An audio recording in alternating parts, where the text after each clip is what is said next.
Muy buenas noches para todos. Muchas gracias por acompañarnos la noche de hoy.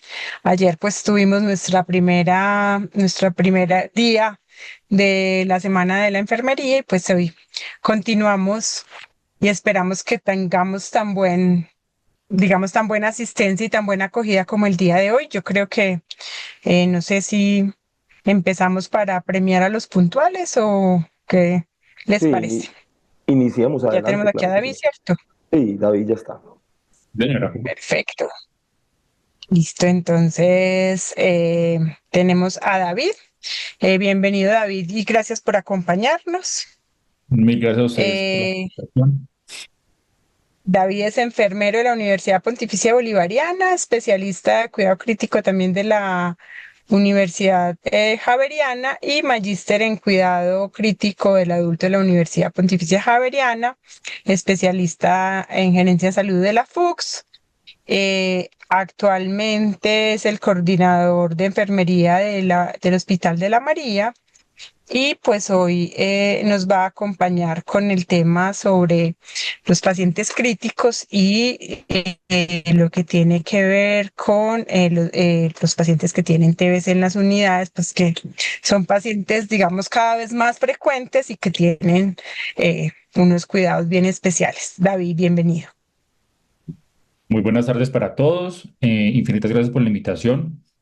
Hoy quiero invitarlos a reflexionar sobre el enorme valor que tiene nuestro rol como enfermeros en las unidades de cuidados intensivos, entendiendo que son los pacientes más vulnerables. Y es que atender a nuestros pacientes críticos ya representa un desafío enorme, pero cuando a esta condición se suma un diagnóstico como la tuberculosis, el reto se multiplica. Y no solamente hablamos de protocolos y medicamentos, también hablamos de una atención que requiere disciplina técnica, sensibilidad humana y una actitud de compromiso. Yo pienso que cada decisión, cada procedimiento y cada palabra que dirigimos al paciente puede marcar la diferencia entre una evolución favorable y una complicación evitable. Y el paciente crítico con tuberculosis no solamente depende de la tecnología de la UCI, sino que también de la seguridad, de la prevención del contagio y del cuidado humanizado que nosotros como enfermeros debemos garantizar. Entonces, hoy veremos cómo nuestros cuidados son capaces de transformar un escenario de riesgo en una oportunidad de vida y cómo nuestra práctica se convierte en un puente entre la ciencia, la seguridad del equipo de salud y la esperanza del paciente. Entonces, como lo decían al inicio, mi nombre es David Betancourt, soy un enfermero especialista y magíster en cuidado crítico y vamos a hablar un poco sobre cuidados de enfermería en pacientes con tuberculosis.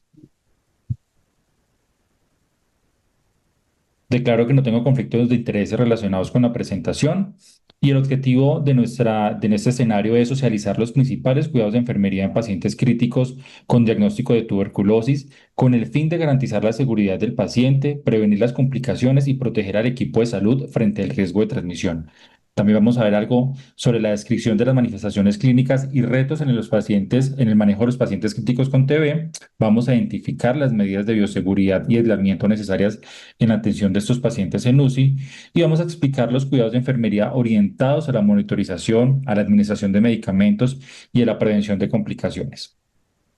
Para entender un poco la epidemiología de la tuberculosis o de la TB, y epidemiológicamente hablando, y según el Informe Mundial de la Tuberculosis para el 2024 de la OMS, la TB ha vuelto a ser la principal causa de muerte por un solo patógeno infeccioso, superando incluso al COVID-19 y se estima que para el año 2023 hubo 10,8 millones de casos nuevos y 1,3 billones de muertes por esta enfermedad. Y a pesar de ser una enfermedad prevenible y curable, la reducción en la tasa de incidencias y mortalidad está muy por debajo de las metas de la estrategia Fin a la Tuberculosis de la OMS para el 2025. Y es que podemos decir que el 55% de los pacientes con TB son hombres, 33% corresponde a mujeres y un 12% corresponde a niños menores de 15 años. Y se calcula que unas 400.000 personas desarrollaron tuberculosis multiresistente o resistencia a la rifampicina en el 2023 y solo 2 de cada 5 tuvieron acceso al tratamiento. A nivel de Latinoamérica, la TB es un problema de salud persistente y en el 2022 se estimaron 325.000 casos nuevos de TB y se notificaron 339.000 aproximadamente, lo que representó, lo que representó un aumento del 4% en comparación con el 2021. Y se estima que 35.000 personas murieron por TB en la región y 11.000 de ellas tenían una coinfección como el HIV.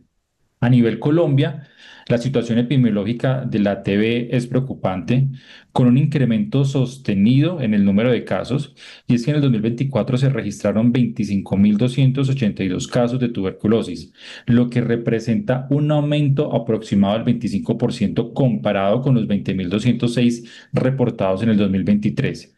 Y la tasa de incidencia preliminarmente para el 2024 fue de 36,78 casos por cada 100.000 habitantes. Y a nivel regional, Antioquia se destaca como el departamento con el mayor número de casos de tuberculosis en Colombia. En el 2024 se registraron 5.481 casos, lo que la ubica en el primer puesto a nivel nacional. Y eso significa un alarmante aumento del 20,8% en comparación con años anteriores.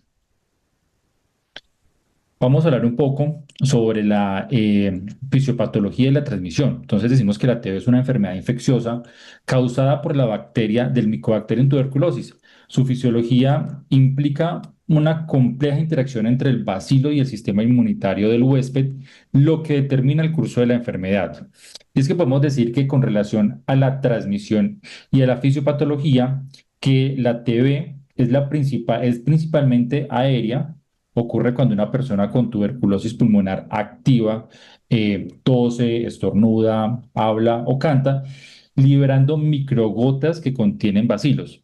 Y estas microgotas pueden permanecer suspendidas en el aire por horas y si son inhaladas por una persona sana, los bacilos alcanzan los alveolos pulmonares y una vez en el alveolo, los macrófagos alveolares son la primera línea de defensa quienes fagocitan esos bacilos. Sin embargo, el Mycobacterium tiene la capacidad de inhibir la función del fagosoma, como el lisosoma, lo que le permite multiplicarse dentro del macrófago y esto desencadena una respuesta inmunitaria. El sistema inmune lo que hace es reclutar otras células como los linfocitos T y B y los monocitos para formar un granuloma, que es lo que nosotros llamamos tubérculo, y este granuloma es una lesión compacta que se aísla o que aísla los bacilos, impidiendo su diseminación, y esta etapa la conocemos como la infección tuberculosa latente. En la mayoría de los casos, aproximadamente el 90%, el sistema inmunitario logra contener la infección y la persona no desarrolla la enfermedad. Sin embargo, si las defensas del huésped se debilitan, los bacilos pueden reactivarse y multiplicarse y destruyen el granuloma y causan la enfermedad de la tuberculosis activa. ¿Y cómo ocurre esta diseminación? Puede ser por vía aérea o vía linfática. Entonces, por vía aérea, los bacilos pueden pasar de una lesión pulmonar a otra parte del pulmón a través de los bronquios, causando las lesiones. Y vía linfática y sanguínea es lo que conocemos como diseminación miliar, y es cuando el granuloma no logra contener el bacilo, esto puede entrar al torrente sanguíneo o al sistema linfático, se disemina por todo el cuerpo, y esto da lugar a la tuberculosis extrapulmonar, que puede afectar órganos como los riñones, la columna vertebral, las meninges, que es lo que conocemos como tuberculosis meningia, los huesos y los ganglios linfáticos. Y esa tuberculosis miliar es una forma grave y diseminada de la enfermedad con lesiones pequeñas y numerosas en múltiples órganos. Y hablamos que la población de riesgo o que tiene más alto riesgo son las personas con HIV en estadio SIDA y son estas personas las de mayor riesgo. La inmunosupresión causada por el HIV debilita el sistema inmunitario, haciendo que la TB sea la principal causa de muerte en este grupo poblacional. pacientes con enfermedades crónicas como diabetes, insuficiencia renal crónica, siliquilosis, desnutrición o alcoholismo también. Pacientes inmunocomprometidos, quienes reciben terapias con inmunosupresores como quimioterapia, corticoides, terapias biológicas o pacientes que han sido sometidos a algún trasplante de órganos. Personas en contexto de hacinamiento. Aquí hablamos de personas privadas de la libertad, migrantes, habitantes de la calle y personas que viven en albergues o refugios. Trabajadores de salud, sin duda alguna. Tenemos riesgo cuando tenemos exposición ocupacional constante al bacilo.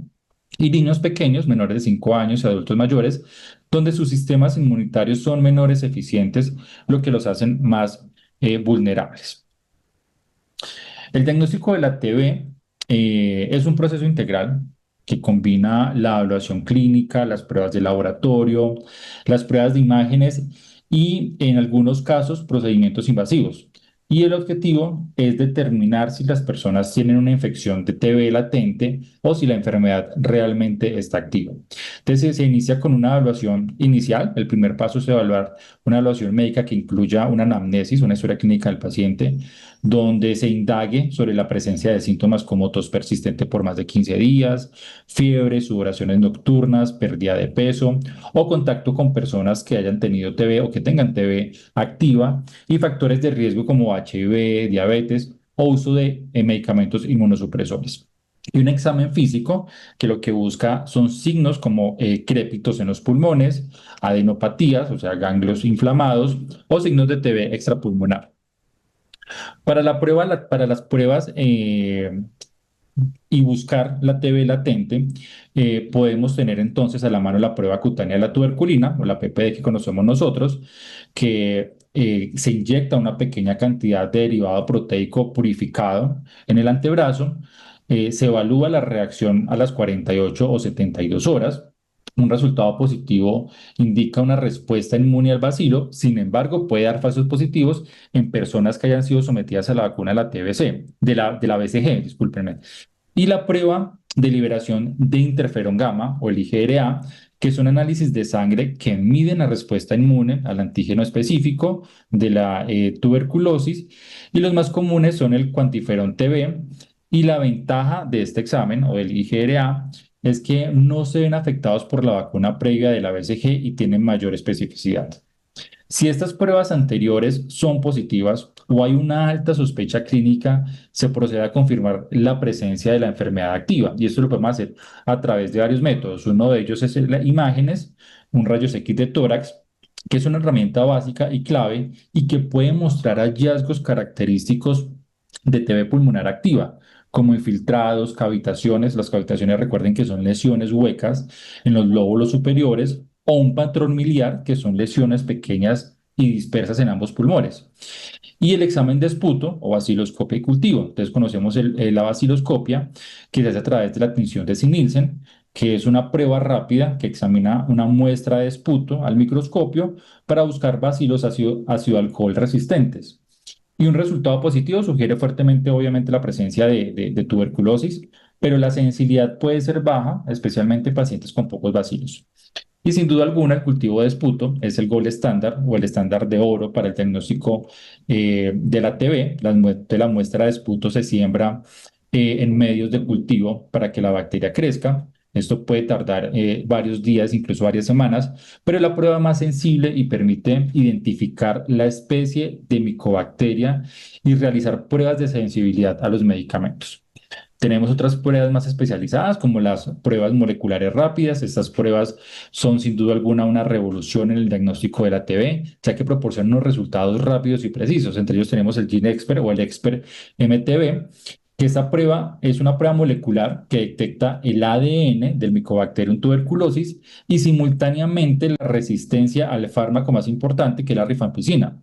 Los resultados que se obtienen salen aproximadamente en 2 horas y es una herramienta fundamental en el diagnóstico de paciente crítico en las áreas de alta prevalencia con TB multiresistente.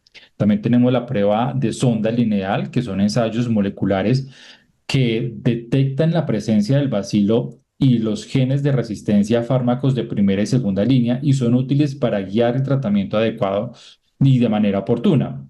También tenemos los diagnósticos de la tuberculosis extrapulmonar, cuando se sospecha que la TB está en otro órgano y se pueden realizar pruebas adicionales como análisis de líquidos corporales. Llámese líquido cefalorraquídeo para diagnosticar una TB meningia, líquido pleural, orina o líquido pleural.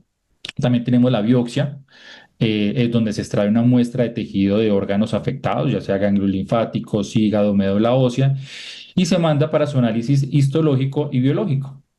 Y también tenemos la tomografía axial computada o la resonancia magnética, que son pruebas de imágenes más detalladas que la radiografía simple y son especialmente sensibles para evaluar TB a nivel cerebral, de la columna vertebral o del abdomen. Y entrándonos ya en los cuidados para el control de la infección, tenemos el aislamiento respiratorio como primera medida. Hablamos de que debemos tener una habitación con presión negativa.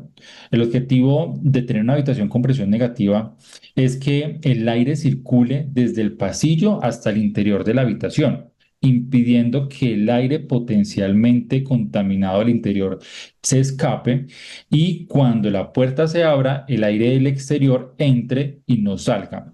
La puerta de la habitación siempre debe permanecer cerrada en todo momento para mantener las diferencias de presiones y asegurar que el aire fluya de manera unidireccional.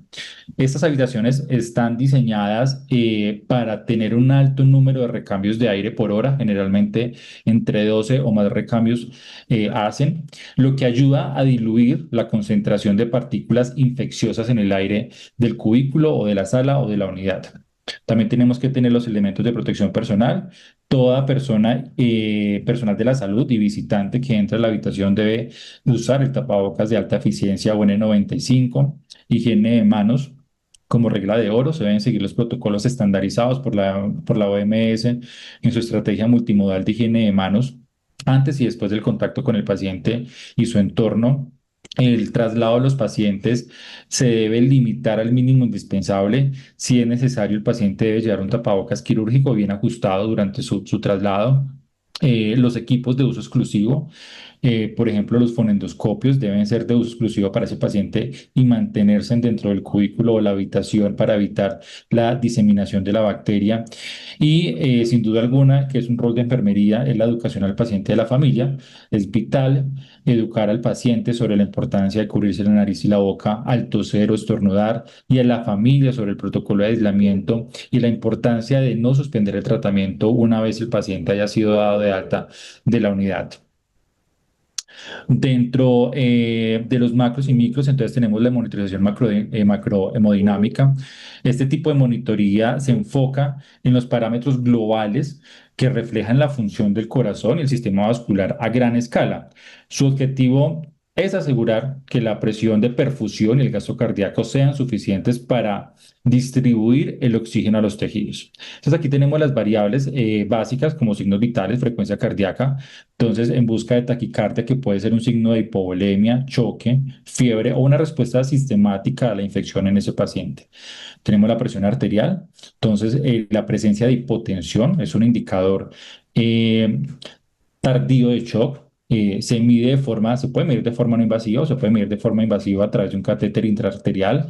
La presión arterial media, que es un objetivo clave y que para nosotros debe estar por encima de 65 milímetros de mercurio. También manejamos unos parámetros de flujo y volumen. Aquí hacemos medición del gasto cardíaco. Recordemos que el gasto cardíaco es la cantidad de sangre que el corazón bombea por minuto y su monitoreo es esencial en las unidades de cuidados intensivos.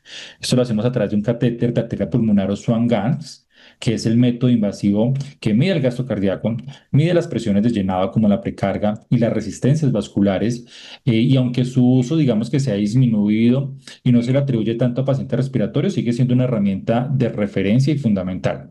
Tenemos otras tecnologías o técnicas mínimamente invasivas, como los dispositivos PICO, que miden la termodilución transpulmonar, o monitorización de ondas de pulso arteriales, que lo hacemos a través de dispositivos como el Vigileo o FlowTrack, que miden el gasto cardíaco de forma continua y proporcionan datos sobre el estado de la precarga y la poscarga del paciente.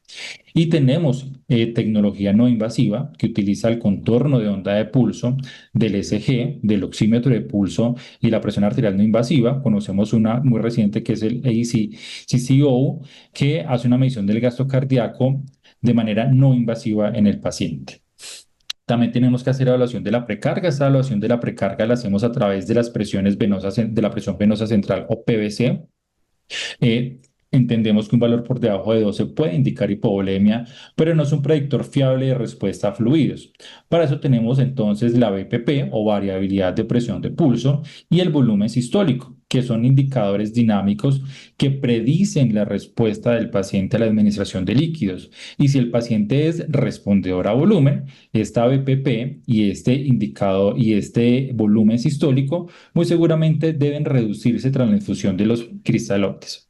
Y tenemos, y ayer lo decíamos, la importancia que tiene la ecocardiografía, y es que la ecocardiografía al pie de la cama o POCUS es una herramienta no invasiva invaluable en las unidades de cuidados intensivos que permite evaluar la función ventricular, también nos permite estimar el gasto cardíaco, el estado de la volemia. Esto lo hacemos a través de la colapsabilidad de la vena cava inferior y descartar patologías como la pericarditis tuberculosa. Dentro de la monitorización microhemodinámica, entonces se centra básicamente en la perfusión y en la oxigenación a nivel tisular y celular. Es crucial porque la normalización de los parámetros macrodinámicos como la presión arterial media y el gasto cardíaco no siempre garantizan una adecuada perfusión en los órganos. Entre ellos tenemos entonces la medición del lactato sérico o lactato sanguíneo, que es un indicador clave de hipoxia tisular y metabolismo anaerobio. Un nivel elevado, por encima de los rangos esperados, y que no disminuya a pesar de la reanimación, que es lo que nosotros conocemos como aclaramiento de lactato, es un signo de perfusión inadecuada y se asocia a un peor pronóstico en los pacientes. Tenemos también la saturación venosa. La saturación venosa la podemos encontrar de dos maneras, como saturación venosa de oxígeno, que su valor normal es de, o lo que esperamos nosotros encontrar en unos gases venosos, es que esté entre 65 y 75% en una medición que se obtiene de un catéter de arteria pulmonar, o sea, Swan-Ganz. Y la saturación venosa central de oxígeno, que también es una muestra que obtenemos, pero esta se obtiene a través de un catéter venoso central y es un parámetro sumamente indispensable y utilizado con frecuencia en la unidad de cuidados intensivos. Y con este esperamos unas saturaciones venosas entre 70 y 80%. Y es que la saturación venosa de oxígeno es un reflejo del equilibrio entre el aporte y el consumo de oxígeno de los tejidos de este paciente. Y podemos decir que valores por debajo del 70% significan que los tejidos están extrayendo una mayor cantidad de oxígeno de la sangre, lo que sugiere que el aporte de oxígeno es insuficiente para satisfacer las demandas del paciente. Esto puede estar dado por disminución del gasto cardíaco, porque el paciente está anémico, tiene hipoxia o tiene aumento del oxígeno en los estados de hipermetabolismo como fiebre, agitación o en este caso sepsis. Y valores por encima del 80% en saturaciones venosas pueden significar que los tejidos no están extrayendo el oxígeno de manera eficiente. Y aunque parece bueno el resultado, realmente un valor elevado o por encima del 80% es a menudo un signo de disfunción grave. Y es lo que conocemos normalmente como bloqueo celular. Las causas muy seguramente son una sepsis o un choque séptico severo.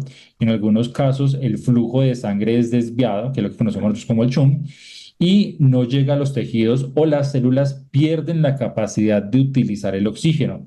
A esto nosotros lo llamamos o lo conocemos como disfunción mitocondrial. También tenemos la hiperoxia iatrogénica, que es esa administración excesiva de oxígeno, y también se puede dar en el contexto de una falla multiorgánica. También lo utilizamos como monitoreo microhemodinámico la diferencia de expresiones parciales venosas y arteriales de dióxido de carbono. Entonces lo que hacemos nosotros es coger la diferencia entre la presión parcial de dióxido de carbono venoso y arterial y un valor superior a 6 milímetros de mercurio nos sugiere una perfusión tisular inadecuada.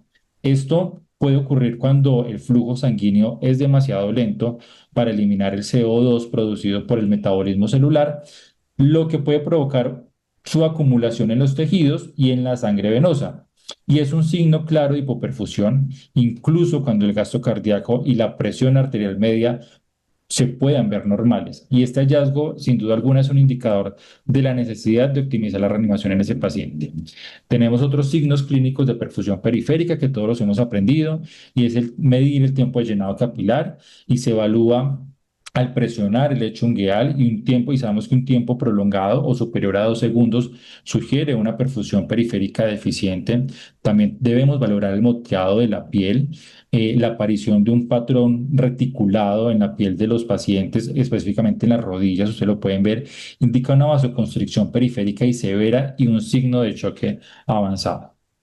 En conclusión o en resumen, podemos decir que un paciente con TB crítico en la unidad de cuidados intensivos, la monitoría debe ser un enfoque, debe mantener un enfoque escalonado y dinámico. Se comienza con la evaluación clínica y los parámetros básicos y se va avanzando a una monitoría macroscópica para optimizar el soporte hemodinámico con cristaloides y vasopresores, y se complementa con marcadores de perfusión a nivel tisular, como el lactato sérico, eh, consumo y aporte de oxígeno y la diferencia parcial de dióxido de carbono venoso y arterial, para asegurar que la reanimación esté realmente corrigiendo el problema de fondo a nivel celular. ¿Cómo es el esquema de tratamiento de esos pacientes? El tratamiento para la TB en Colombia se basa en las directrices de la Organización Mundial de la Salud y es gestionado a nivel nacional por el Ministerio de Salud y Protección Social, y el tratamiento es gratuito y se administra a través del Programa Nacional de Control de la TB. Eh, el tratamiento de la TB es prolongado, es un tratamiento riguroso y requiere el uso combinado de varios medicamentos para evitar el desarrollo de la resistencia, y el enfoque principal es el tratamiento acortado y estrictamente supervisado, que asegure que el paciente tome la dosis correcta en el momento que se la debe tomar y bajo supervisión. Este esquema varía según el tipo de TB, si es sensible o si es resistente, y las condiciones del paciente.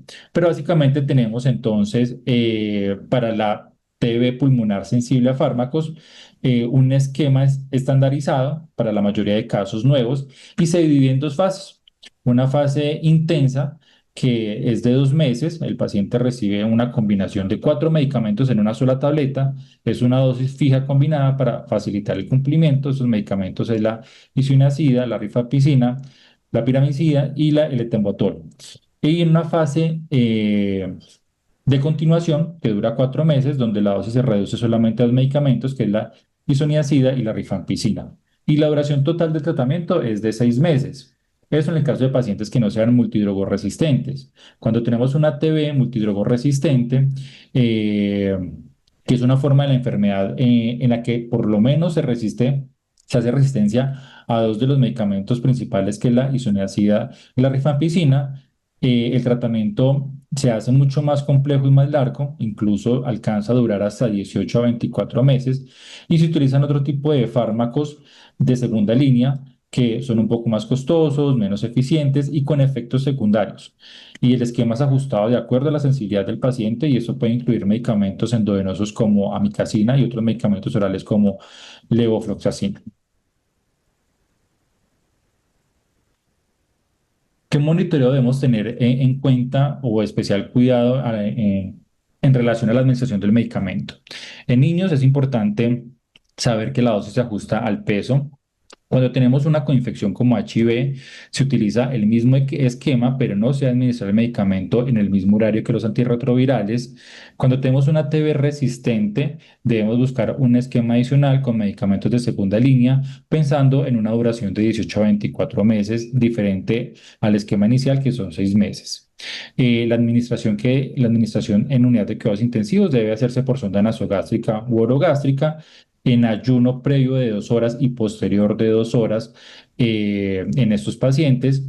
El horario de la administración del medicamento debe ser la misma todos los días y debemos tener especial cuidado con la isoniazida, la rifampicina y la piracimida, porque son hepatotóxicos. Hay que monitorear de seguido los signos de daño hepático como ictericia, náuseas, vómito, dolor abdominal, diuresis colúrica y revisar todos los días las pruebas de función hepática, AST, ALT y bilirrubinas. Hay que monitorizar la función renal. El etambutol puede causar una toxicidad a nivel renal. Es importante entonces también tener monitoría de la creatinina y del BUN y del gasto urinario de sus pacientes de manera regular. También hay que tener una monitoría neurológica importante. La isoniazida puede causar neuropatías periféricas. Entonces, como enfermeros debemos valorar en los pacientes y buscar signos como hormigueo o adormecimiento en las manos y pies. Sugerir al médico la administración de vitamina B6 o piridoxina junto con isoniazida para prevenir este efecto. Y otros efectos adversos que podemos esperar puede ser con la rifampicina, que suele tener las lágrimas y la saliva y la orina de un color como rojizo o anaranjado, lo cual se debe informar a los familiares para que eviten algún signo de alarma. Y en caso de los fármacos de segunda línea para la TB multidrogoresistente, se debe también tener especial cuidado o monitorizar de cerca la toxicidad auditiva o la ototoxicidad y monitorizar la morfología del trazo electrocardiográfico porque puede haber prolongación del intervalo QT.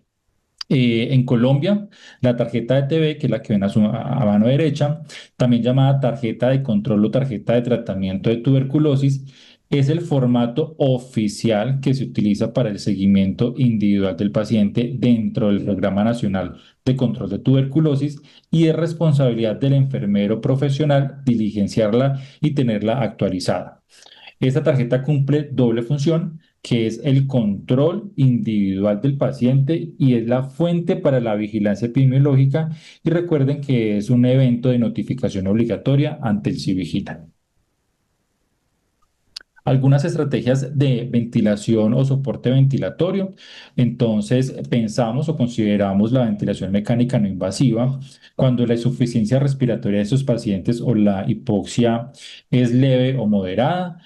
Se requiere siempre sí utilizar filtros de alta eficiencia o el filtro EPA en la vía exhalatoria del ventilador para evitar la dispersión de los vacíos. Y en casos graves o cuando la ventilación mecánica no invasiva falla, se debe considerar la ventilación mecánica invasiva. Los principios para ventilar a esos pacientes básicamente son iguales a los del SRA, manejando volúmenes tidales o volúmenes corrientes por debajo de 100 mililitros por kilo de peso ideal, presiones plateus por debajo de 30 centímetros de agua, una PIC ajustada para mantener una oxigenación adecuada, puede ser entre 5 y 8, y FiO2, la mínima necesaria para tener una saturación de entre 88 y 92%. Hay que tener un monitoreo estrecho de la mecánica respiratoria, entendiendo que la tuberculosis puede causar un parénquima muy destruido y cavitado. Y uso de filtros antibacterianos y antivirales en el circuito ventilatorio. También hay que tener especial cuidado acá con la sedación, preferiblemente sedación ligera y evitar bloqueadores neuromusculares, salvo el caso del SRA severo. La aspiración debe ser todo el tiempo cerrada con un sistema de circuito cerrado para minimizar los aerosoles. Se debe considerar pronar a esos pacientes con trastornos de la oxigenación severos o con PAFs por debajo de 150. Y en escenarios mucho más especializados se podría hallar a esos pacientes a terapia ECMO en casos de presentar SRA y que sean refractarios. Como conclusiones importantes, entonces podemos decir que la tuberculosis no es una enfermedad del pasado, nos lo muestra la epidemiología actual en Colombia y particularmente en Antioquia, donde muestran un alarmante aumento de casos y esto obviamente exige que el personal de enfermería esté actualizado y preparado para atender a estos pacientes, especialmente en sus formas más críticas. El proceso de enfermería es crucial. La atención del paciente crítico con TB va más allá de la administración de medicamentos. Se debe hacer una valoración continua, un monitoreo hemodinámico macro y micro, identificar signos de alarma de sepsis son esenciales para evitar la falla multiorgánica en estos pacientes y nosotros como enfermeros damos la alarma. Debemos utilizar las herramientas y scores pronósticos como el QSOFA y el monitoreo de lactato y diferencias de CO2 son indispensables. Estas monitoreas son indispensables en UCI. La seguridad es la máxima prioridad. El manejo de la TB requiere un estricto cumplimiento de los protocolos de aislamiento respiratorio, la correcta utilización de los equipos de protección personal, como la mascarilla N95, que es vital para proteger no solamente al personal de la salud, sino también a otros pacientes y minimizar el riesgo de transmisión.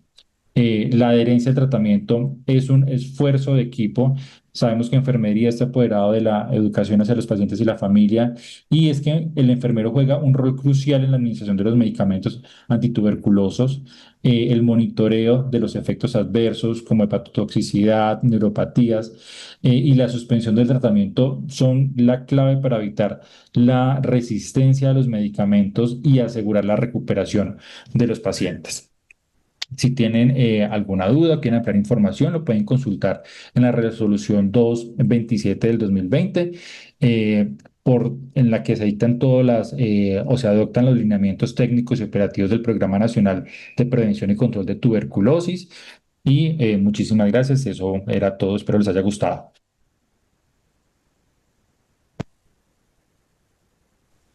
Muchísimas gracias, David, por tu intervención. Por acá tenemos una pregunta. Dice Sha- Sharon Andrea. Una pregunta, ¿cuándo se administra por vía enteral a través de la sonda gástrica? ¿Por qué se debe tener un ayuno previo posterior a su administración? Por la interacción que puede tener, lo hacemos especialmente con pacientes que se encuentran ventilados y por la interacción que pueden tener con los soportes nutricionales enterales y por la absorción de esos medicamentos. Entonces, no lo dice la norma como tal, es una recomendación que se da desde los comités de control de infecciones para mejorar la absorción de los medicamentos y nos recomiendan un ayuno previo de 2 horas o suspender las nutriciones enterales 2 horas antes de la administración de los medicamentos antifímicos y permanecer 2 horas en ayuno posterior a la administración para mejorar su absorción. Mil gracias, David. Con el Igual mayor- por aquí estaremos, por si tienen otra duda para David, al final haremos un conversatorio con los tres. Muchas gracias. Continuamos ahora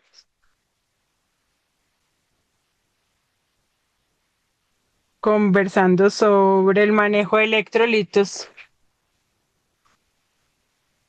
con nuestra compañera Catherine Herrera.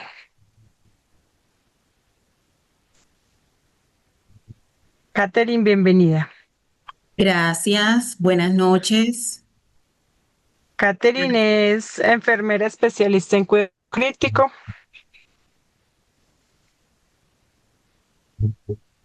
magíster en enfermería, docente de planta de la Universidad de Cartagena y miembro del grupo de investigación de cuidado a personas. Catherine, muchas Gracias, gracias por tu compañía la noche de hoy. gracias, muy amables. Muchas gracias a la AMSI por esta oportunidad para compartir sobre una temática y un procedimiento muy frecuente en las unidades de cuidado intensivo, como es la administración de electrolitos y que comporta o en el cual se pueden presentar muchos riesgos, en lo cual es importante el rol de nosotros como profesionales de enfermería.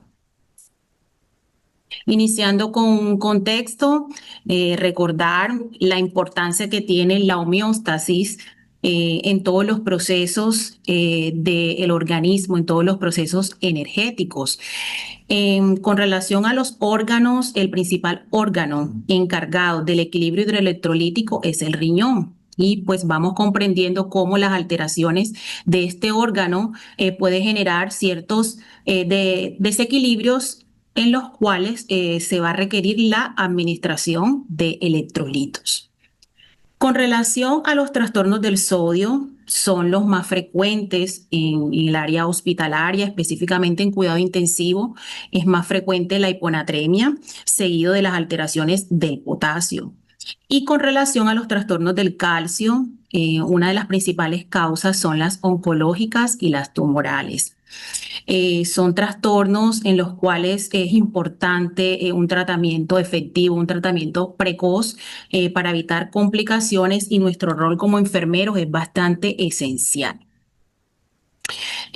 Son frecuentes, pues aproximadamente, por ejemplo, para los trastornos del sodio, aproximadamente el 20% de los pacientes pueden presentar hiponatremia, aumentan la mortalidad, la morbilidad, los tiempos en la estancia hospitalaria, y pueden generar complicaciones a nivel, pues, sistémicas.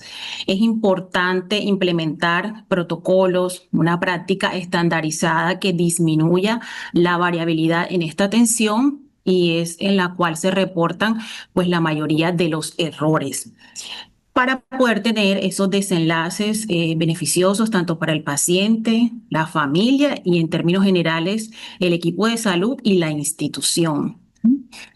Los electrolitos son fundamentales para la función celular, el equilibrio. Por ejemplo, el sodio desempeña un papel esencial en la osmolaridad plasmática, y tiene uno de sus mayores impactos a nivel sistémico en el sistema nervioso central en sus alteraciones. Lo que es el potasio, el calcio y el magnesio tienen bastante relevancia a nivel neuromuscular, cardíaco. A nivel de en términos generales, pues todos los electrolitos impactan en el funcionamiento hormonal, en la excitabilidad cardíaca, la contracción muscular, la coagulación, la integridad ósea, la producción de energía de ATP, como por ejemplo también el fósforo. Entonces, cualquier alteración de estos desequilibrios puede generar complicaciones serias a nivel sistémicos, como por ejemplo parálisis, arritmias, convulsiones y alteraciones graves del sistema nervioso central. Desde las diferentes investigaciones se ha demostrado cómo son en los pacientes, en términos generales, en los pacientes hospitalizados y específicamente en los pacientes críticos, pueden tener hasta un 5 y 7% de errores durante la administración de medicamentos de alto riesgo, y específicamente en este caso de los electrolitos.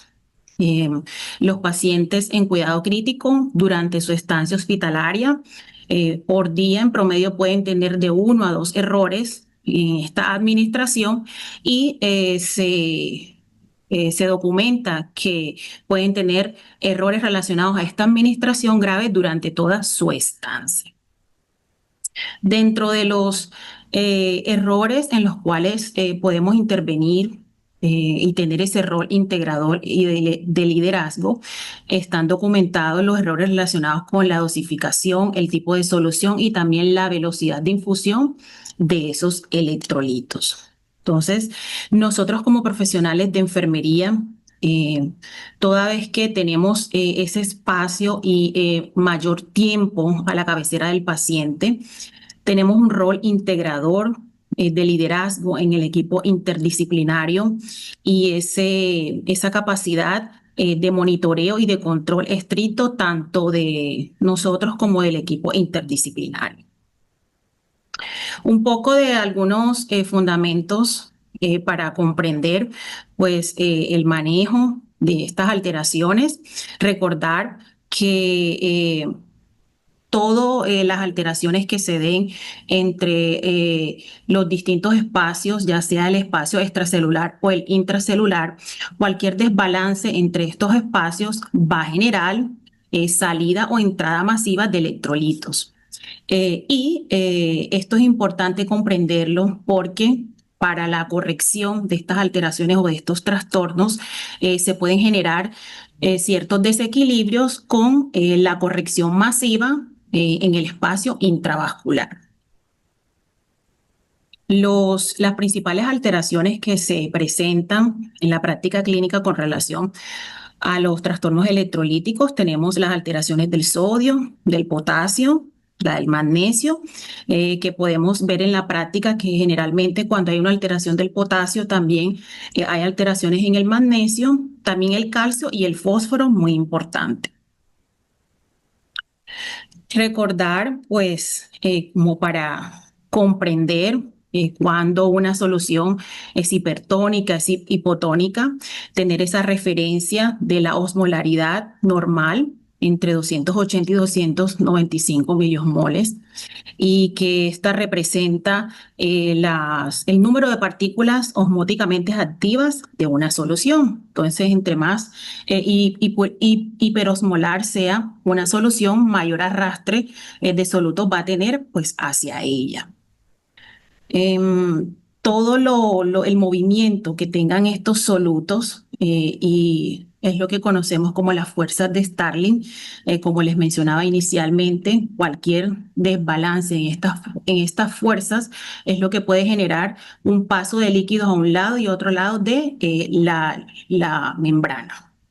Entonces, en la imagen podemos observar cómo frente a un contexto que se encuentra hipertónico, para más adelante cuando mencionemos las soluciones hipertónicas, frente a un contexto que se encuentra hipertónico, entonces para poder hacer un balance va a haber tendencia de salida de agua del interior de la célula hacia el exterior, generando o trayendo como consecuencia una deshidratación. Distinto cuando se está frente a un ambiente que es hipotónico, entonces de manera compensatoria va a haber tendencia de ingreso de agua a la célula, trayendo como consecuencia un edema cerebral.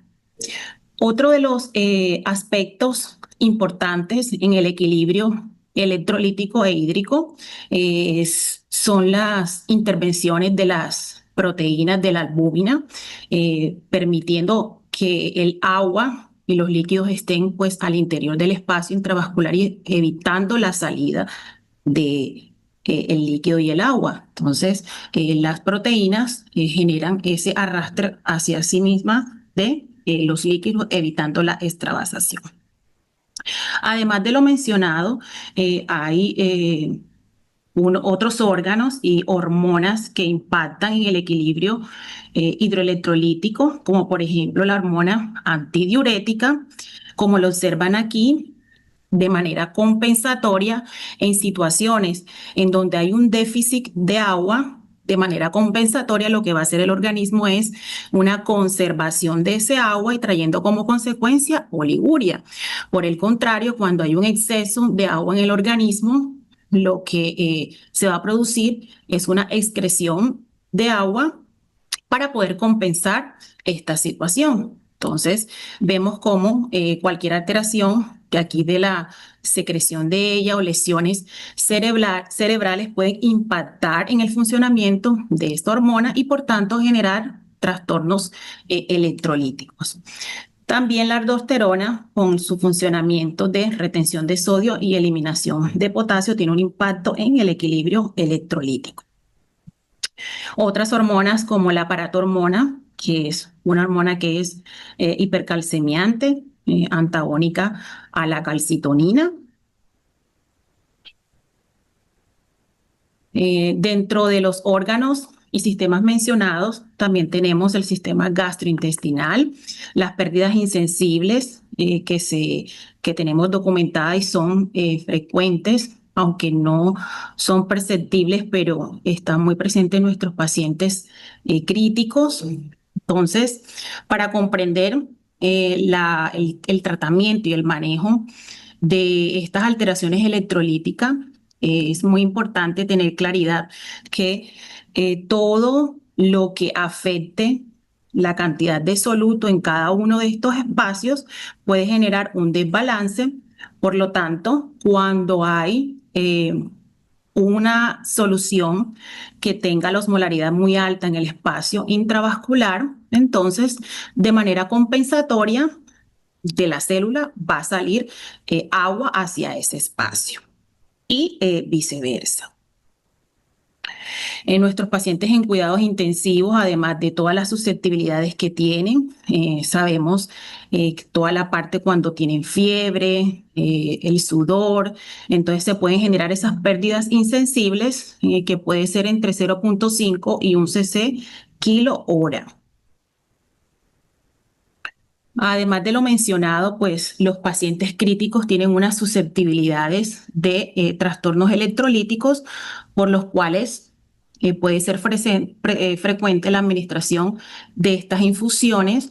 Son pacientes pluripatológicos que tienen algunos múltiples infusiones diluidas en destrozas, polimedicados, tienen enfermedades renales que pueden ser pues aguda, crónica, trastornos cardiovasculares, el tema de la sedación, a diferencia de los pacientes que están conscientes, tienen, y pues por la administración de estos medicamentos y el estado de conciencia, tienen una limitación de ese mecanismo natural de la sed. La edad también es un factor muy importante. Los adultos mayores se dicen que por los mismos cambios que se dan en esta etapa, los cambios del envejecimiento, de la dentadura, el tema social también, algunos de ellos tienen tendencia a alteraciones electrolíticas y también por la pérdida de masa magra. Entonces, dentro de las principales alteraciones electrolíticas que tenemos en la unidad de cuidado intensivo, encontramos la hiponatremia, en donde hay una ganancia de agua que es mayor a su excreción. Es de las más frecuentes en la unidad de cuidado intensivo. Generalmente la hipotónica puede cursar con hipovolemia, euvolemia o hipervolemia. Dentro de sus principales causas tenemos pérdidas gastrointestinales, renales, sangrados, alteraciones de la secreción de la hormona antidiurética. Lo podemos ver en casos, por ejemplo, la hipervolémica, pacientes con cirrosis, con falla cardíaca. Podemos ver en estos recuadros cuando el paciente está muy sintomático, inestable, con mucha sintomatología a nivel del sistema nervioso central. El tratamiento de elección es la solución hipertónica al 3%, idealmente administrada por catéter venoso central. Y cuando el paciente está sin muchos síntomas y sin mucha inestabilidad hemodinámica, se puede utilizar la solución salina al 0.9%. Hay otras medidas adicionales que se realizan en la unidad en este tipo de trastornos, como la administración pues, de furosemida. Algunas veces se administra cloruro de sodio oral y, pues, por supuesto, dependiendo de la condición clínica, la restricción de agua. Entonces, principalmente, como estamos frente a una hiponatremia, a una disminución de esa osmolaridad, entonces la sintomatología va a estar dada por ese ingreso de agua al espacio intracelular, lo que puede conllevar al paciente a un edema cerebral. Es importante tener en cuenta que se debe realizar el tratamiento de manera precoz, de manera oportuna, pero con unas implicaciones en cuanto a su velocidad, como lo expliqué ahora. Entonces puede suceder lo contrario. En vez de edema cerebral, por esa corrección tan rápida de sodio, puede generarse deshidratación celular y se puede generar un fenómeno a nivel del sistema nervioso central en donde hay inicialmente el paciente puede estar estable, puede presentar cierta mejoría, pero posterior puede tener alteraciones de la conciencia, de cuadriplegia, disartria, disfagia y lo que conocemos como mielinolisis central continua. Idealmente, la corrección en 1000 equivalentes por litro en un día debe ser inferior a 10 1000 equivalentes y en lo posible alcanzar sodios que sean por encima de 120.000 equivalentes. En cuanto a la hipernatremia, dentro de las principales causas, pérdidas renales, deshidratación, pacientes gran quemados, hemorragias y en este caso el tratamiento de elección cuando pues el paciente si hay una inestabilidad hemodinámica bastante marcada, es necesario la expansión de volumen, se podría utilizar solución salina, pero apenas el paciente recupere, pues el tratamiento es la solución hipotónica, solución al 0.45%, la cual puede ser administrada vía periférica o por catéter central, también con el riesgo de todo el tema del metabolismo de la glucosa y para los pacientes que son diabéticos, sin embargo, está dentro de las medidas de elección, soluciones libres de electrolitos como la glucosa al 5%. Otras medidas como la administración de vasopresina, agua libre oral por la sonda y la restricción de agua y de sodio. En este caso, como se estaría frente a un ambiente que es hipertónico, entonces el riesgo inicialmente, no con el tratamiento, sino dentro de su fisiopatología, inicialmente el riesgo es la deshidratación por arrastre masivo de agua hacia el exterior para tratar de compensar ese estado de hipertonicidad. En el tratamiento, pues también se deben tener unas precauciones, no debería descender más de 10.000 equivalentes litros en 24 horas, ya que el riesgo es lo contrario a la deshidratación, sino el edema cerebral, con lesiones neurológicas que pueden ser pues, a largo plazo y de manera permanente. Con respecto a las alteraciones del potasio, la hipocalemia es frecuente. La hipercalemia es bastante frecuente en los pacientes con falla renal. En este caso, la hipocalemia dentro de las principales causas, todo lo que genere estimulación del sistema nervioso central, adrenérgico, el contexto de administración exógena de insulina por esa estimulación de la bomba sodio-potasio, ATPasa, pérdidas renales, hemorragias, administración de diuréticos, diacídicos y pérdidas extrarrenales como las gastrointestinales y también las pérdidas por los sangrados masivos. Dentro de las manifestaciones clínicas tiene gran impacto a nivel neuromuscular y a nivel cardiovascular, ¿sí? Y va a depender también pues de la disminución, el descenso en este electrolito. Entonces, descensos severos por debajo de 2.5 o de 2, el paciente puede presentar calambres musculares, parálisis, aplanamiento de la onda T, descensos del ST, arritmias que pueden cursar hasta parada cardiorrespiratoria.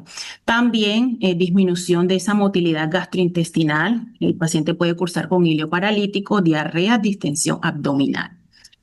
Dentro del tratamiento y manejo, pues la corrección, ya sea endovenosa u oral, depende también de la gravedad.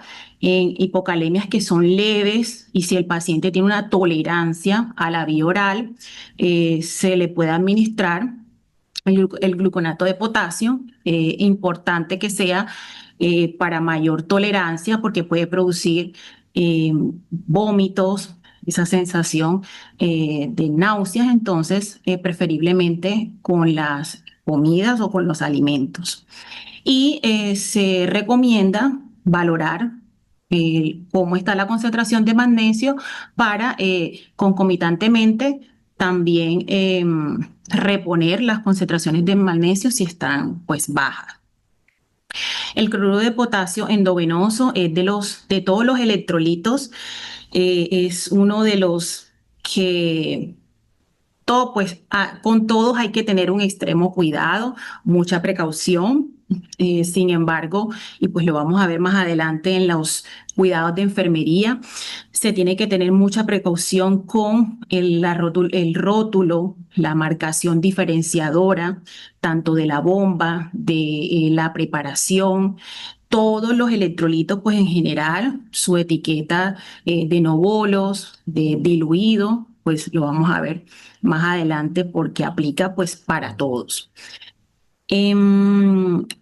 Idealmente, pues todo depende de los protocolos institucionales, pero la recomendación es que por vía periférica, la administración por hora, idealmente máximo 3.000 equivalentes por hora, y por catéter central, máximo de 10 a 20.000 equivalentes por hora. La preparación también, si es por vena periférica, idealmente no más de 40.000 equivalentes en 1 litro de la solución preparada, y por catéter central, pues 20.000 equivalentes en 100 mililitros.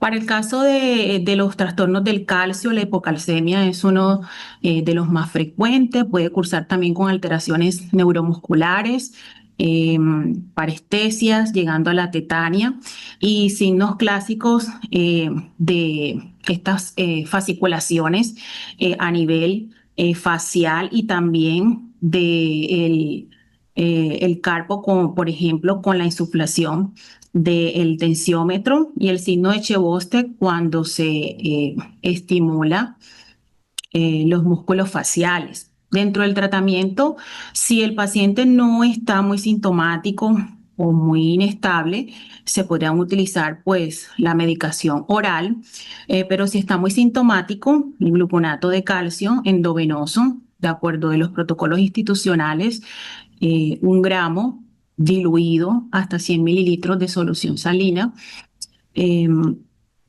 Todo depende pues de los protocolos institucionales. Con relación a las alteraciones del magnesio, la hipomagnesemia es más frecuente frente a la hipermagnesemia.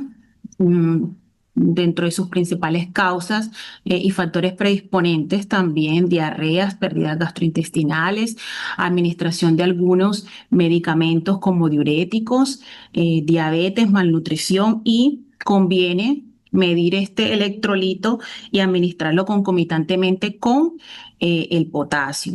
Dentro de las manifestaciones clínicas, él tiene mucha importancia en el funcionamiento neuromuscular y también cardiovascular, y cuando está muy disminuido, una de las principales alteraciones cardiovasculares es esa taquicardia ventricular polimorfa, lo que conocemos como torsión de puntas.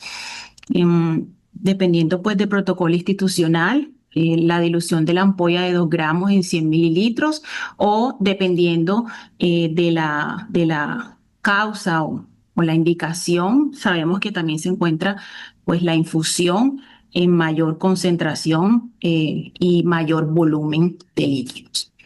Entonces, nosotros como profesionales de enfermería tenemos un rol crucial en la administración de estos medicamentos, que son medicamentos de alto riesgo. Importante toda la fundamentación científica, fisiológica, para poder hacer la valoración de nuestros pacientes, la implementación de todos, la identificación de esas necesidades de cuidado, la implementación de esos cuidados, y de manera permanente la reevaluación continua. Es así como en el contexto del paciente que requiera la administración de electrolito, y dependiendo de su etiología, se pudieran identificar estos diagnósticos, que pueden variar, como lo tenemos aquí, está sujeto a las condiciones clínicas de cada paciente.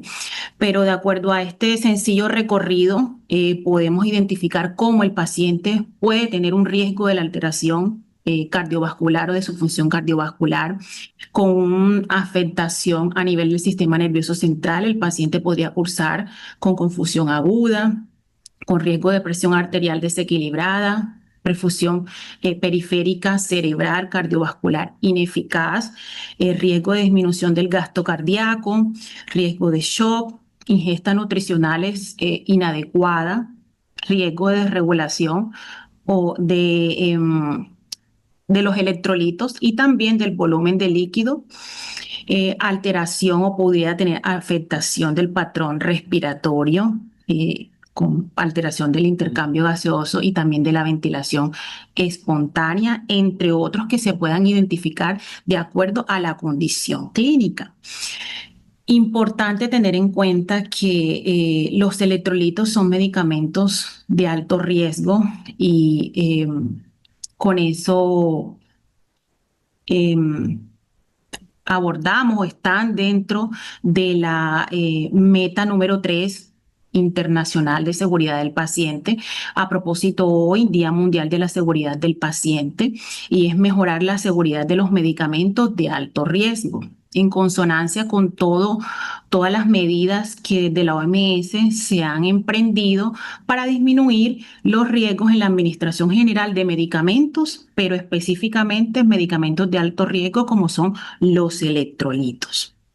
Entonces, fíjense, importante, podemos ver cómo en este esquema pueden ser frecuentes los errores o los daños con relación a la administración de los electrolitos, pero se tienen que dar una serie de circunstancias que incluso pueden ser varias hasta llegar a ese error y en las cuales nosotros podemos intervenir. Entonces, la idea es que no se crucen estos orificios para evitar que se genere un daño o una afección con relación a estos medicamentos y que puedan comprometer la vida del paciente. Es por esto que hoy se está empoderando. Sabemos que estamos en la unidad de cuidado intensivo. Algunas instituciones tienen visitas 24/7, otras tienen 12 horas, algunas solamente tienen sus horarios pautados mañana y tarde, pero es importante que podamos empoderar a los familiares y a los pacientes sobre los medicamentos en general, medicamentos o infusiones que se le están administrando, porque está considerado que ellos también se pueden constituir en una barrera que no va a ser la primera, porque la primera debemos ser nosotros, pero una barrera para disminuir el riesgo de que ocurra un error en la administración de estos medicamentos.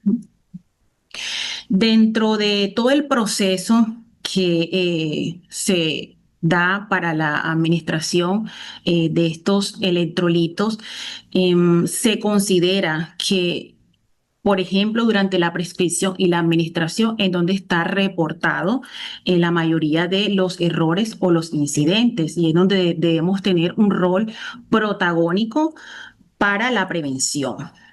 Entonces, desde luego, pues, dentro de las estrategias para la administración de estos medicamentos, de estos electrolitos de manera segura, los 10 correctos.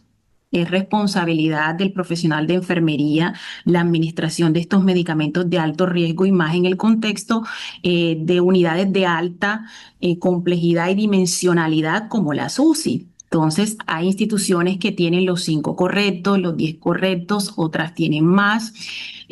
Lo importante es que los que se tengan, además de los 5, se apliquen y se tenga conciencia de ellos. Se le suman otros, además de de los clásicos que vemos allí, la valoración de la caducidad del medicamento, del electrolito. Pero no únicamente la administración de electrolitos tiene que ver con el conocimiento del profesional de enfermería, con el conocimiento y esa formación que tenga, esa fundamentación científica, fisiológica, que se tengan todos los recursos dentro de la unidad. También se requieren unos recursos y un apoyo institucional y de las directivas para que se pueda dar esa adecuada cultura de seguridad que va más allá de las intervenciones y los procedimientos.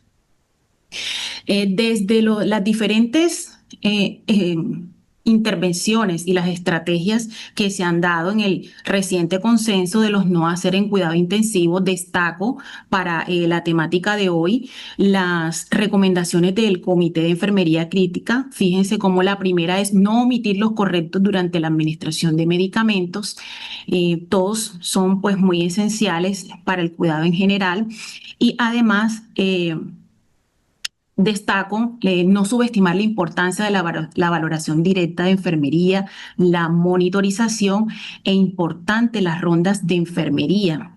Las rondas de enfermería que la complemento con esta recomendación del Comité de Enfermería de Seguridad del Paciente Crítico, que es la ronda interdisciplinaria o multidisciplinaria. En este contexto de la administración de electrolitos, fundamental la intervención, o si pudiéramos tener siempre la intervención de un químico farmacéutico dentro de las unidades o que se tenga la oportunidad de estar en contacto permanente con ellos. Entonces, apreciada Catherine, vamos terminando, por favor, que ya estamos sobre el tiempo. Gracias. listo. Importante no omitir los eventos adversos y tener como esa cultura que no sea punitiva para el reporte de ellos. Entonces, fíjense cómo dentro de las medidas encontramos estas diferentes estrategias para disminuir el riesgo en estos medicamentos. Que los medicamentos estén separados con su rótulo diferenciador, con un color fosforescente, con un color diferente, no solamente en la infusión, sino también la bomba de infusión y en lo posible las conexiones del paciente. Miren este sistema de cotejo de la información del paciente y también con un código de barra y un dispositivo que permite enlazar la información del paciente, los medicamentos que tiene ordenado y también permite la adecuado registro. Entonces, todos estos sistemas disminuyen el riesgo en la administración y un doble chequeo y la protocolización y la estandarización de estas infusiones de electrolitos disminuyen la variabilidad en las intervenciones. Otra de las estrategias, como lo pueden observar, es la colocación de chalecos informativos para disminuir las interrupciones que los enfermeros pueden presentar durante la administración de estos electrolitos, los cuales se ha documentado que son una de las principales causas de errores. Además de toda la valoración sistémica que estos pacientes puedan requerir, es importante la utilización de bombas inteligentes que tengan esos límites duros o límites máximos de estos electrolitos y que eviten una programación superior pues a ese límite máximo. Como les mencioné, es importante toda la rotulación y el marcaje, el doble chequeo que pueden ser con dos personas, pues la persona que prepare con otra persona diferente, ya que la posibilidad de que se equivoquen las dos personas es más baja. Y ya concretando, ya para finalizar y concluir, fíjense cómo se han creado diferentes estrategias con relación a los medicamentos para disminuir el riesgo de error y cómo vienen ellos conjugando minúsculas con mayúsculas. La recomendación es también escribir las unidades completas para disminuir el riesgo de errores en la administración de estos medicamentos y desde todos nuestros roles asistencial, administrativo, educativo e investigativo dentro de la unidad es muy importante, además de lo que hemos mencionado y también que hace parte de las metas internacionales de seguridad, la comunicación efectiva con todo el equipo y en este contexto de administración de electrolitos, la participación de químicos farmacéuticos en las rondas. Comparto algunas de las referencias. Muchísimas gracias.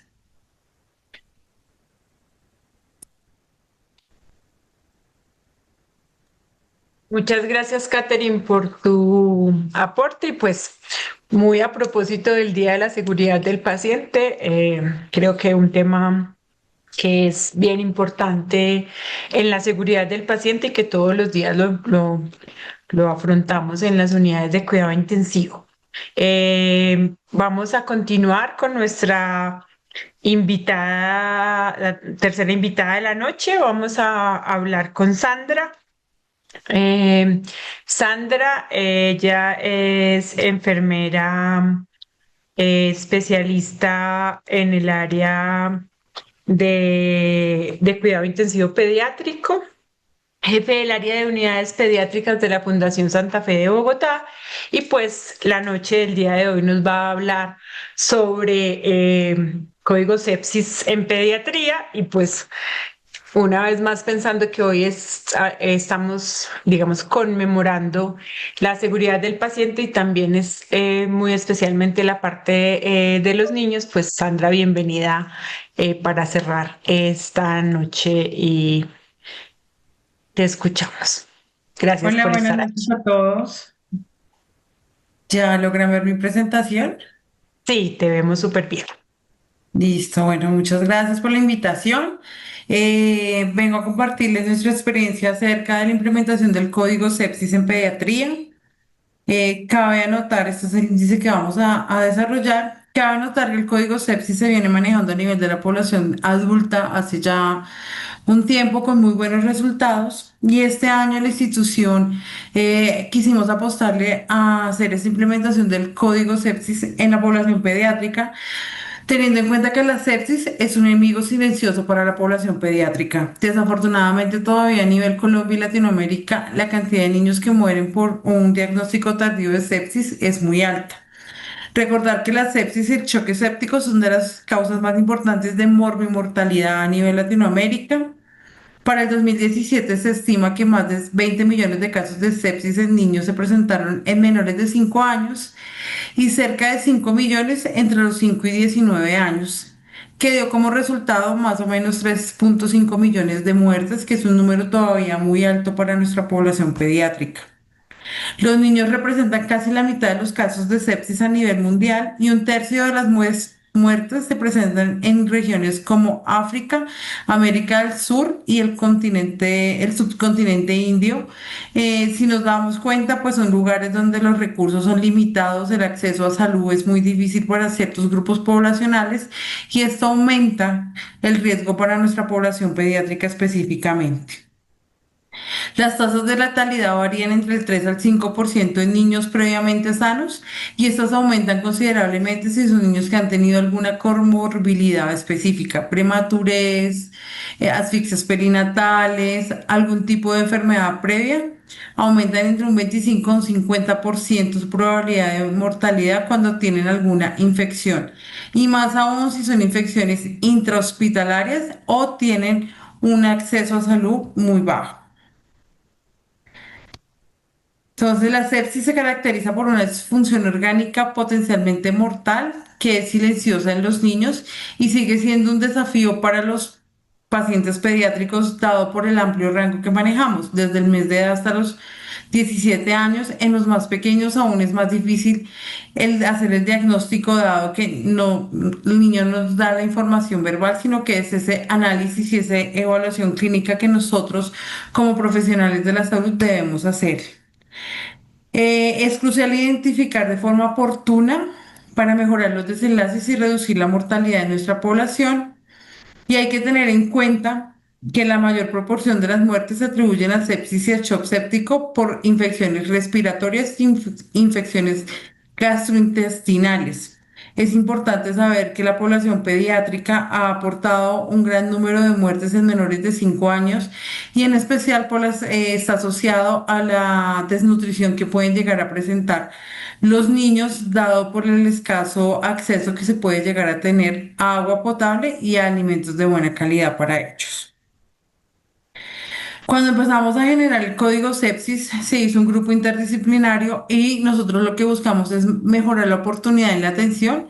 En este grupo están los intensivistas, los pediatras, enfermería a la cabeza. Y en este grupo de enfermeras involucramos enfermera de urgencias, hospitalización pediatría y la enfermera de la UCI, dado que son los grupos poblacionales donde más se maneja paciente pediátrico. Se busca estandarizar protocolos de atención, que todos sepamos qué hacer, cómo manejar y cómo evaluar a este paciente pediátrico. Mejorar la precisión en la toma de las muestras y es uno de los puntos en los cuales más hemos trabajado, dado que cada uno en la previa evaluación que se hizo, tomábamos las muestras de una manera. Entonces, si es un niño más pequeño, yo le pongo torniquete, no le pongo torniquete, tomo muestra de acá, no solo le hago un pinchazo para dos hemocultivos. Entonces se hizo una educación y se hizo un trabajo muy grande en el cual se capacitó a los profesionales de enfermería en cuál es la toma correcta de las muestras para poder saber si nuestro paciente tiene sepsis o está cursando con alguna infección. Tener una comunicación efectiva y esta está en varias áreas. Primero, involucrar al pediatra, que es el primer respondiente. Segundo, al infectólogo pediatra, con el cual vamos a tener comunicación constante, a servicios que nos pueden apoyar. En nuestro caso, apoyo, flujo hospitalario, laboratorio, imágenes diagnósticas, porque cuando nosotros hacemos la activación del código, son varias áreas que nos tienen que apoyar para lograr cumplir los tiempos que tenemos predeterminados. Y un inicio oportuno del esquema antibiótico. Entonces ha sido un trabajo que se ha venido realizando y más adelante les mostraré indicadores que ya hemos ido logrando establecer, en donde el inicio de este esquema antibiótico se ha logrado en 60 minutos. Es importante tener en cuenta como tres factores: el inicio oportuno de oxígeno, la toma de cultivos y del antibiótico en la primera hora. Y si hay un shock, inicio con líquidos y posterior con vasoactivos.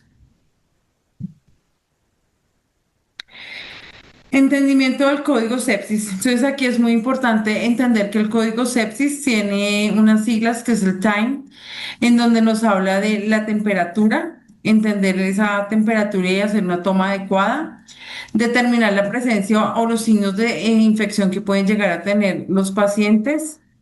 M de mental, donde nos habla de cómo está el estado de conciencia de nuestros pacientes.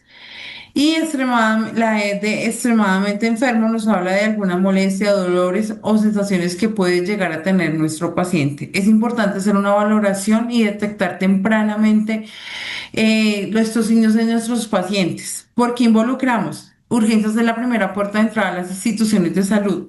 Muchos de los niños que llegan porque han tenido fiebre, han estado en algún viaje y han tenido contacto con algún insecto en alguna zona endémica.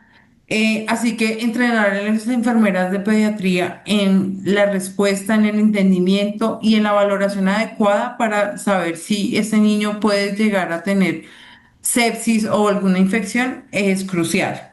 Involucramos también y hicimos con el grupo de enfermería de piso, porque es este paciente que pueden tener que ingresó por alguna otra patología, un postoperatorio, un tratamiento específico que tienen, o los niños oncológicos, y es entender que también somos un riesgo, pueden adquirir una infección intrahospitalaria y debemos detectar de forma muy rápida este tipo de signos que nos presentan los pacientes para poder administrar los líquidos, darles los antibióticos y darles el soporte que necesitan y con esto reducir la mortalidad de nuestros pacientes. En nuestros criterios de inclusión, entonces tenemos todos los pacientes pediátricos con una sospecha de sepsis o de choque séptico, pacientes desde el mes de vida hasta los 17 años y los 364 días de vida con una sospecha. Y esto lo sacamos del consenso latinoamericano. ¿Por qué excluimos al paciente neonatal? Porque en ellos hay dos clasificaciones que ya se tienen, que es sepsis temprana o sepsis tardía, y están muy asociadas a los factores de riesgo, uno que vienen por la madre y otros a la prematurez o comorbilidades con las que este bebé nació. Entonces, por eso ellos tienen un manejo diferente. Sin embargo, con el pasar del tiempo hemos venido viendo que puede ser una población a incluirse, pero es un trabajo que se va a realizar para el próximo año. En los criterios de exclusión tenemos todos los pacientes pediátricos con condiciones crónicas descompensadas sin evidencia de infección aguda, pacientes con diagnóstico confirmado de otra etiología no infecciosa y que pues por sus condiciones ya no son candidatos, y pacientes en fase terminal con órdenes de no reanimación. Entonces en ellos no se va a activar código sepsis. Adicional, pacientes remitidos de otra institución con diagnóstico de sepsis o choque séptico, ya que ellos no le podemos asegurar los tiempos de atención. Vamos a hacer todo el tratamiento, pero nuestra activación es para lograr asegurar en tiempos específicos el manejo, el inicio y la toma de los laboratorios.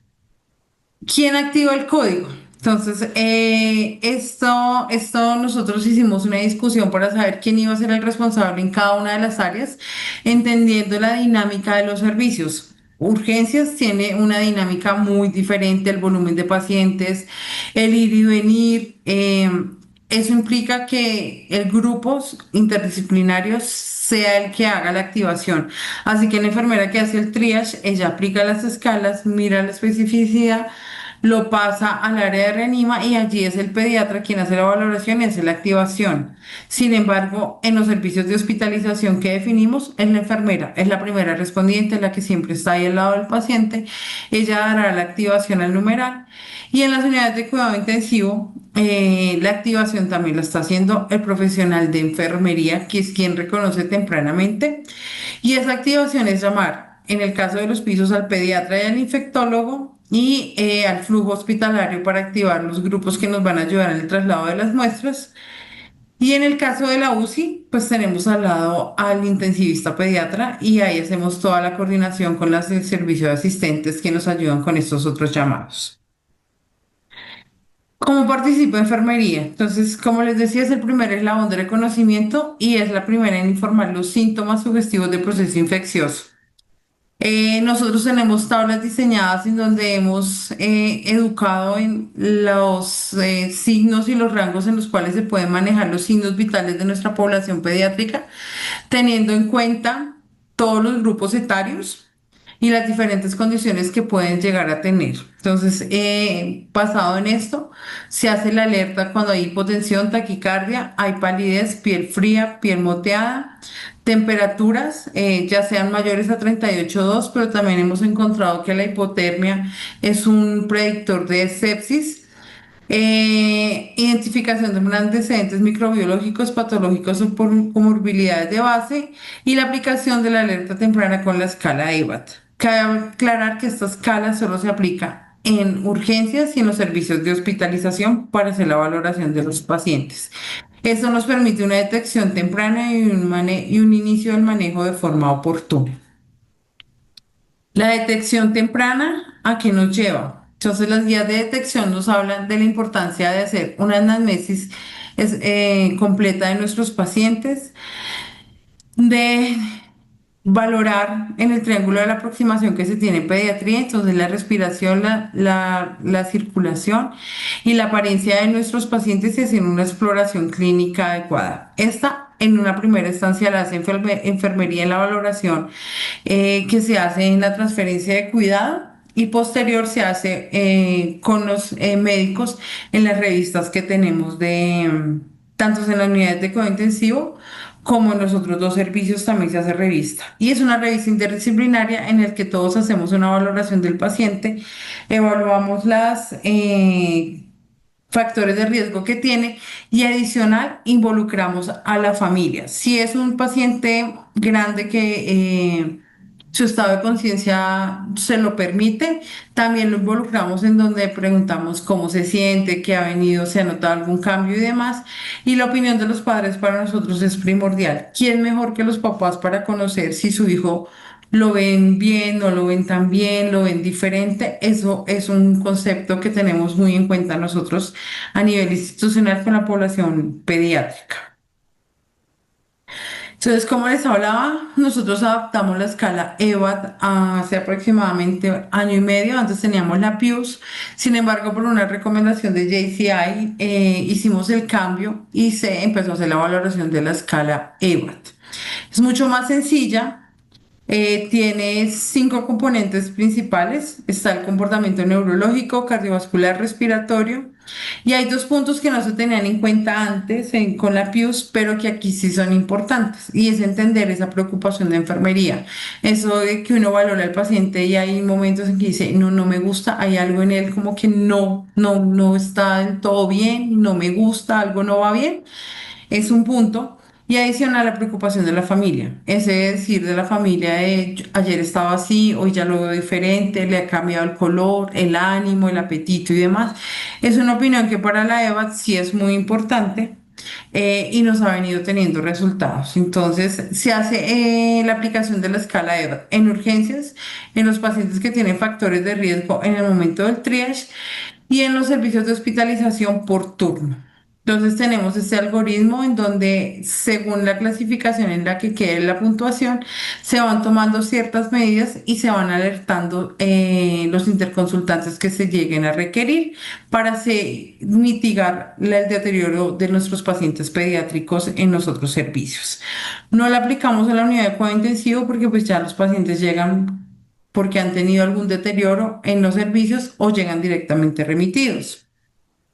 ¿Cuáles son las intervenciones críticas de la enfermera? Entonces, pasos iniciales de la enfermera es la activación del código sepsis, asegurar una vía venosa periférica o central, tomar las muestras rápidas y para las muestras estamos con la clasificación de Fénix en la cual nos piden hemocultivos de 2 sitios diferentes y eso también hicimos una estandarización de la toma de hemocultivos adecuada con las medidas y los volúmenes adecuados para las botellas.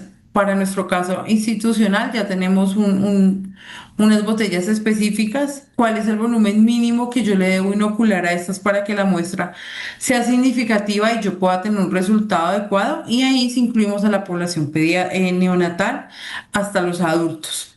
Gases arteriales, dímero D, un PT, un fibrinógeno, un hemograma, una glucometría y otras pruebas dependiendo cómo se haya comportado el paciente y las anamnesis que se hayan hecho. Se puede tomar PCR para calcitonina y es importante tener en cuenta que todas estas muestras van a ir priorizadas con un punto rojo. Al hacer la activación, cuando llega el servicio de apoyo o yo envío las muestras al laboratorio por la cápsula, al ver ese punto rojo, ellas van a priorizar el procesamiento de estas muestras, lo cual nos va a dar unos resultados mucho más rápidos. El promedio lo que queremos es tener unos gases arteriales en menos de 15 minutos y por lo menos el PT de fibrinógeno en 1 hora. Administración de líquidos iniciales de acuerdo a las órdenes e indicaciones que se tengan. Monitoreo y registro estricto de signos vitales. Valoración de llenado capilar, perfusión, gasto urinario, valoración integral de nuestro paciente. Administración de antibióticos en un tiempo máximo de 1 hora y este fue un reto que cuando se empezó a hablar de código sepsis, tanto a nivel de adultos, que ellos ya venían con un trabajo grande realizado cuando nosotros empezamos, el tiempo de los adultos son 90 minutos. Sin embargo, quisimos retarnos a nivel de enfermería y de pediatría específicamente, así que lo dejamos en 1 hora y hemos tenido hasta el momento muy buenos resultados. Inicio de medidas de aislamiento si llegara a corresponder y como enfermeras acá podemos decidir según los factores de riesgo de nuestros pacientes iniciarlas y después se hace la verificación con epidemiología, preparar al paciente si llega a requerir pruebas complementarias como resonancias, TAC y demás, y un acompañamiento y una educación al paciente y la familia. Somos una institución de puertas abiertas y todos los procedimientos en su gran mayoría los hacemos con la familia al lado. Siempre los estamos educando, informándoles qué vamos a hacer, cómo lo vamos a hacer y ellos deciden si se quedan o si se salen teniendo en cuenta que es pinchar a su bebé, sacar bastante sangre y demás. Así que los educamos siempre. Y si es un niño grande o un niño que ya nos puede entender, a él también le informamos qué es lo que vamos a hacer, cómo lo vamos a hacer y qué podría llegar a sentir. Entonces, en la activación hay una detección, una anamnesis, hacemos toda la valoración integral del paciente. Si hay sepsis, empezamos a determinar cuál es el antibiótico ideal y para eso ya tenemos una tabla instaurada en la cual, según las infecciones más predominantes en la población infantil, el grupo de infectólogos nos dejó las dosis estandarizadas de antibióticos y según la sospecha de infección, tenemos ya cuál es el primer antibiótico de elección. Posterior a eso, vamos tomando signos y vamos viendo cómo se va comportando nuestro paciente y luego hacemos el score de Fénix, que ese se hace junto con los intensivistas pediatras quienes van llenando este. Este algoritmo a nivel intrahospitalario nos ha venido permitiendo que todos manejemos el mismo idioma, que si soy yo y la enfermera que tuve que manejar la población pediátrica, sé que me puedo dirigir al algoritmo y sé cuál es el paso a paso cuando tengo que hacer una activación del código sepsis. Permite que todos hablemos el mismo idioma, lo que hace que en el momento de comunicarnos con las familias todos demos la misma información y la comunicación con las otras disciplinas sea mucho más fácil y fluida. Precisión en la técnica y disminuir el margen de error. Es importante saber que de la técnica y la forma en que yo tome los laboratorios, voy a tener unos resultados adecuados o no. Importante la utilización de una técnica estéril rigurosa, conocimiento de los volúmenes, tiempos y condiciones del laboratorio.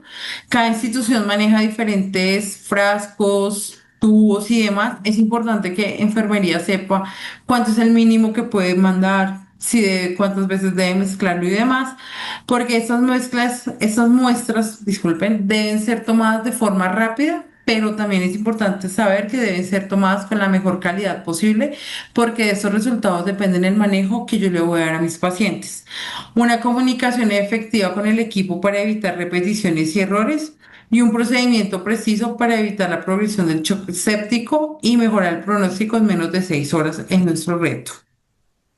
Entonces acá hay varios artículos donde nos hablan de la importancia del diagnóstico temprano y de la clasificación de los estadios clínicos y en todos ellos llegaron a la conclusión que las muestras y la calidad de ellos en el momento de la toma determinan la rapidez en que el laboratorio nos puede dar un resultado.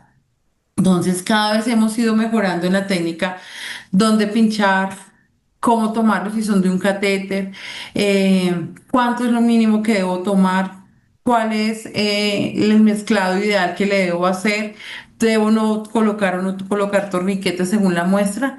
Y eso ha ido mejorando en el procesamiento de las muestras, que cada vez el laboratorio nos procesa mucho más rápido. Entonces, como les decía, esta es la puntuación de Fénix. Ellos manejan entonces la parte respiratoria, donde tomamos PAFI o SAFI según el acceso que tenga nuestro paciente. A nivel cardiovascular vamos mirando sus signos vitales y ya empezamos con las pruebas de laboratorio. Entonces, cómo están las plaquetas, el INR, el dímero D, el Glasgow. Dependiendo de la puntuación que nos dé eso, entonces se determina si hay sepsis con una sospecha cuando hay un Fénix mayor a 2 puntos y un choque séptico cuando hay un Fénix mayor o igual a 1 punto en lo cardiovascular. Entonces esta tabla se la llena inicialmente el pediatra o el intensivista, sin embargo nosotros como enfermería debemos saber interpretar y la PAFI y la SAFI la sacamos junto con terapia respiratoria. Entonces, esa es la tablita que estamos manejando actualmente acá, nos ha dado muy buenos resultados y es muy fácil de interpretar. Entonces, como les contaba, ya hemos venido sacando unos indicadores. Nosotros oficialmente iniciamos en mayo más o menos, abril, mayo, y ahí tuvimos capacitaciones, involucramos al equipo interdisciplinario, porque estas capacitaciones no solo fue para la parte médica y enfermería, sino que también tuvimos que capacitar al personal de apoyo, que entendieran la importancia de llevar las muestras a tiempo, de transportarlas con las medidas adecuadas, al personal de laboratorio que entendiera la rapidez con la que se debe hacer el procesamiento y así, diferentes profesiones que nos hacen posible que el transporte, que el diligenciamiento y demás. Entonces, entre junio y julio, en los indicadores tuvimos una adherencia al protocolo menor a 60 minutos de un 78,6%.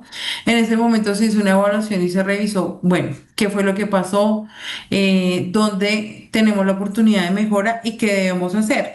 Ya para junio y agosto tuvimos una adherencia de un 81,5%, teniendo en cuenta que como hasta ahora estamos empezando, nuestra meta la dejamos establecida en un 70%. Entonces ya cuando estuvimos en este 81 dijimos, bueno, lo estamos logrando y lo podemos hacer mejor.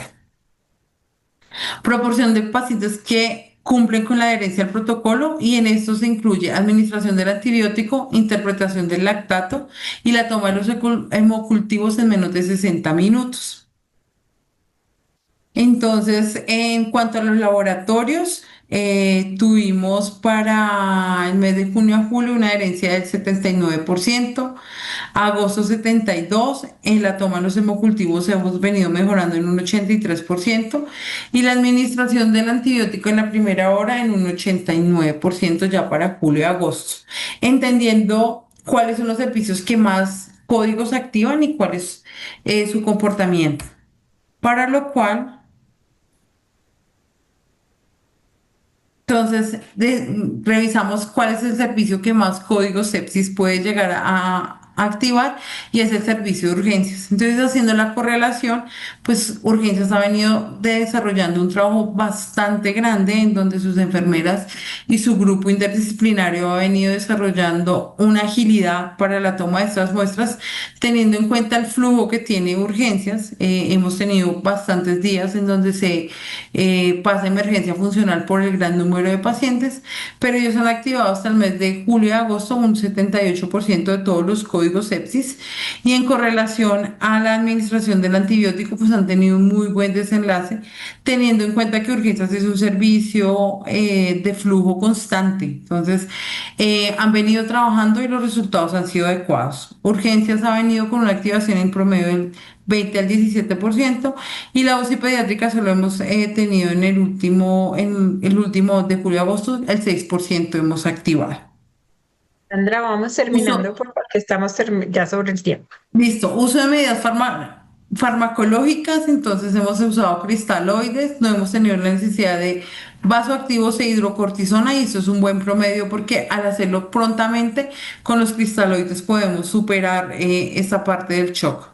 Diagnósticos de choque séptico hasta el momento no hemos tenido y códigos sepsis positivos, aquí me equivoqué, perdón, no es uno, son 5 que hemos tenido con un buen pronóstico, de eso solamente uno estaba en UCI y se quedó y los otros niños no han tenido que subir a la unidad de cuidado intensivo, han sido manejados en los pisos de manera adecuada y con observación. Los diagnósticos principales que se han activado son infecciones respiratorias agudas, las neutropenias febriles, infección de tejidos blandos, sospechas de vías urinarias, pero si nos damos cuenta para ya ir terminando y resumir, las infecciones respiratorias y las gastrointestinales son las que mayor número han tenido y son las infecciones que más comorbilidad llegan a presentar en los pacientes y mortalidad. ¿Cuáles son nuestros retos? Entonces, las fortalezas. Hemos tenido una adherencia global por encima de las metas de lo que nos veníamos fijando. Tenemos una oportunidad de alta en competencias de antibióticos menor a 60 minutos y la toma de los hemocultivos, que eso nos da una satisfacción teniendo en cuenta las dinámicas de las instituciones de salud. Un punto de entrada centrado, la gran mayoría de la activación se ha realizado por urgencias, lo cual hace que sea mucho más fácil la focalización. Debilidades, la baja concordancia del antibiótico en el protocolo, entonces razón por la cual los infectólogos decidieron realizar esta tabla para que todos manejáramos el mismo idioma. El registro clínico de las escalas, entonces a nivel de enfermería manejamos EVA, pero los pediatras manejan adicional la WIFIN y la PIUS y decidimos quedarnos con EVAT y que todos manejemos el mismo idioma. Hemos venido mejorando a nivel de enfermería, a nivel de pediatría también, pero es un trabajo que todavía tenemos oportunidad de mejora. Y la variabilidad mes a mes según el número de pacientes consultados. Las amenazas, la saturación de urgencias y las demoras logísticas en algunos casos dado la alta ocupación. Y las oportunidades, simulacros de escritorio. Entonces lo que queremos hacer es empezar a hacer simulacros, empezar a crear medios en los cuales podamos identificar de forma oportuna las oportunidades que tenemos y con eso pues darle resultados y mejor desempeño a los actores, médicos, enfermeras y personal de apoyo.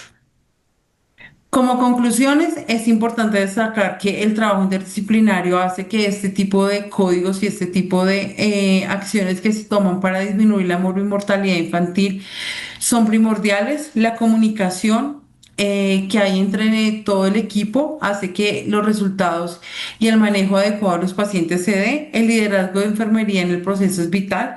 Es importante que enfermería tenga en cuenta que son quienes lideran, coordinan, llevan y están a la cabecera del paciente 24/7 para lograr los resultados que hemos venido teniendo y hacer una activación rápida frente a la sepsis salva la vida de nuestros pacientes pediátricos. La aplicación de la escala EVAT ha logrado que disminuyamos las complicaciones a nivel hospitalario de nuestros pacientes pediátricos ampliamente y eso hace que los resultados y las estancias hospitalarias disminuyan con el tiempo. Eso era todo lo que tenía para contarles. Muchas gracias.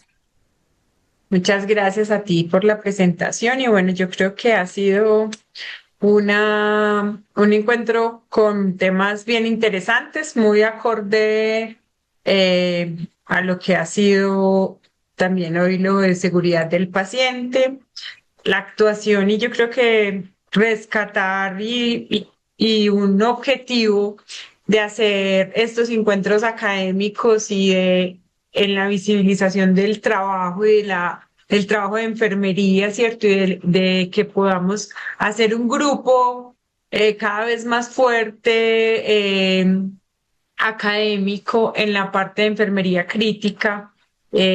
Así que les agradecemos por estar acá, por habernos acompañado esta noche y esperamos pues que nos podamos vincular con los otros proyectos que les estaremos comentando más adelante a todos los miembros del grupo de enfermería crítica. Muchas gracias por su trabajo y pues por estar todos los días más interesados en seguir cuidando a nuestros pacientes de la mejor manera. Feliz noche.